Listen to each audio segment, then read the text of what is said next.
வணக்கம். இப்போ நம்ம எங்க இருக்கோம் அப்படின்னு பார்த்தீங்கன்னா, சௌந்தரராஜா ஐயா அவங்க ஃபீல்ட்ல இருக்கோம். இப்போ நம்ம என்ன பார்க்க போறோம் அப்படின்னா வந்துட்டு, உப்பு கரைசல கொண்டு எப்படி வந்துட்டு நெல்லுல விதை தேர்வு செய்றது, தரமான விதையை எப்படி தேர்வு செய்றது அப்படின்னு சொல்லி பார்க்க போறோம். பொதுவா என்ன சொல்லுவாங்க அப்படின்னா வந்துட்டு, வேளாண்மையில வித்தின்றி அமையாது வேளாண்மை அப்படின்னு சொல்லுவாங்க.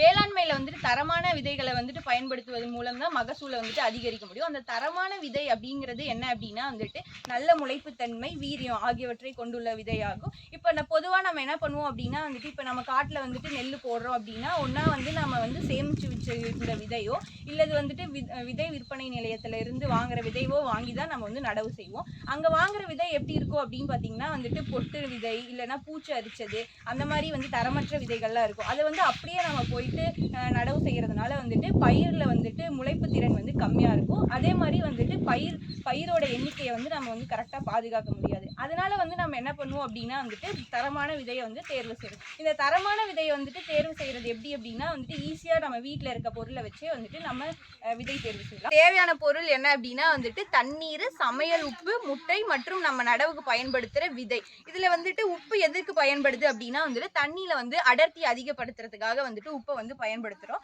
வாங்க அதை எப்படி செய்யலாம் அப்படின்னு சொல்லி பார்க்கலாம். ஃபர்ஸ்ட் வந்துட்டு தண்ணி எடுத்துக்கிறோம். நார்மலா வந்துட்டு 10 லிட்டர் தண்ணியில வந்துட்டு 1.5 கிலோ சமையல் உப்பை வந்துட்டு போட்டு முட்டையை போட்டு நெக்ஸ்ட் வந்துட்டு முட்டை வந்து மிதந்து வந்த உடனே நம்ம இந்த நடவுக்கு பயன்படுத்தி இருக்கிற நெல்லை எடுத்து அதில் போட்டுக்கலாம்.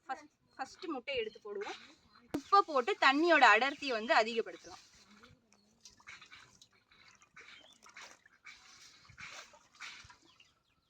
பாத்தீங்க அப்படின்னா வந்துட்டு முட்டை வந்து தண்ணி வந்து அடர்த்தியாகவும் முட்டை வந்து மேல மிதக்குது. அடுத்து முட்டையை எடுத்துருவோம்.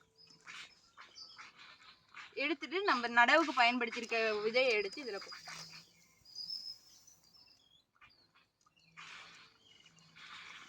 இப்போ வந்து நல்ல விதைகள் எல்லாம் வந்துட்டு அடியில போயிருச்சு. மேல மிதக்கிறது எல்லாமே வந்து பொட்டு விதைகள்.